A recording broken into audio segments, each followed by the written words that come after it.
Mondals Cooking। মিষ্টি তৈরি করার জন্য আমার ছানা পুরোপুরি তৈরি। দেখুন ছানাটা কত সুন্দর সাদা হয়েছে, একদম দেখুন কত নরম হয়েছে। এই দেখুন।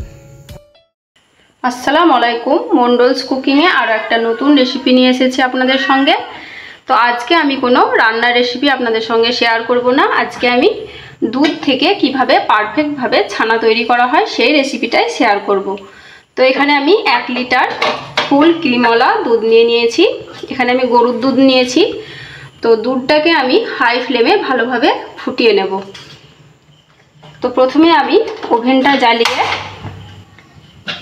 একটা হাঁড়ি বসিয়ে দেব। হাঁড়িটার মধ্যে আমি দুধটা ঢেলে দেব।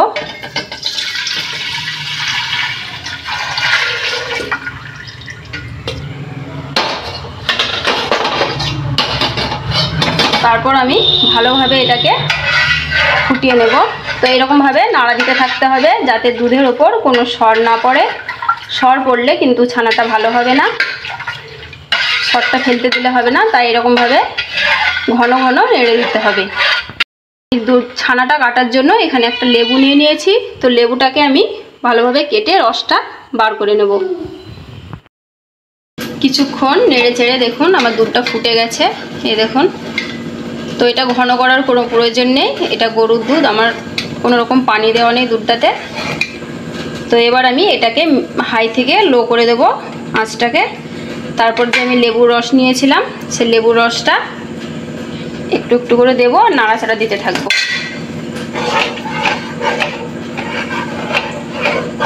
ওভেনটা বন্ধ করলে কিন্তু হবে না, একটু হাই থেকে লোতে করে দিতে হবে।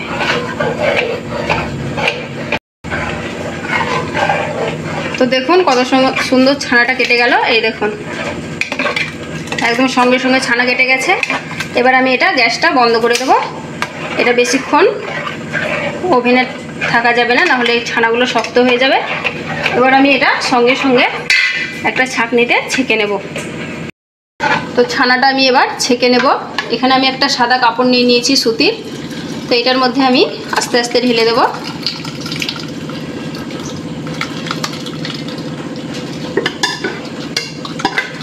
দেখুন ছানাটা কত সুন্দর হয়েছে।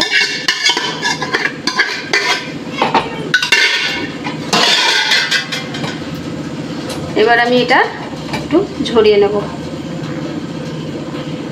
এটা খুব চাপা দিয়ে ঝরাবো না, একটু এরকমভাবে ধরে থাকবো, তাহলে ছানার পানিটা সম্পূর্ণ ঝরে যাবে। এটা আমার সম্পূর্ণ ঝরানো হয়ে গেছে, এই দেখুন। আমি কিন্তু খুব চেপে চেপে ঝরালাম না, এরকমভাবে একটু ধরে থাকলাম। এটা আমার ঝরে গেল। এবার আমি একটা বাটিতে এটা ঢেলে নেব।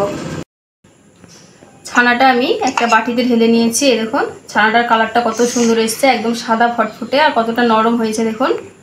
আর আমি এখানে ছানার পানিটা একটা জায়গায় রেখে দিয়েছি। তো এটা ঠান্ডা হলে কিন্তু খাওয়া যাবে, এটা অনেক পুষ্টিকর। তো আমি এটা রেখে দেবো, এটা ঠান্ডা করে খাওয়া যাবে। তো দেখুন আমি ছানাটা লেবু রস দিয়ে কাটিয়ে নিয়েছি। আপনারা চাইলে এখানে ভিনিগার দিয়েও কিন্তু ছানাটা তৈরি করে নিতে পারেন। তো ছানাটা তৈরি করা কিন্তু খুবই সহজ। যে কোনো মিষ্টি তৈরি করতে কিন্তু ছানা ব্যবহার করা হয়। তো ছানাটা সহজেই আমি কিন্তু বানিয়ে আপনাদের দেখিয়েছি। তো আমার মতো এরকমভাবে আপনারা ছানা তৈরি করবেন, দেখবেন কত সহজেই ছানাটা তৈরি হয়ে যাচ্ছে লেবুর রস দিয়ে। তো আজকের আমার এই ছানা রেসিপি কেমন হয়েছে অবশ্যই আমাকে কমেন্ট করে জানাবেন। আর ভালো লাগলে লাইক কমেন্ট শেয়ার করবেন। আরও নতুন নতুন রান্নার রেসিপি পেতে চ্যানেলটিকে সাবস্ক্রাইব করবেন। আবারও আসছি নতুন কোনো রান্নার রেসিপি নিয়ে। ভালো থাকবেন, সুস্থ থাকবেন। আল্লাহ হাফেজ।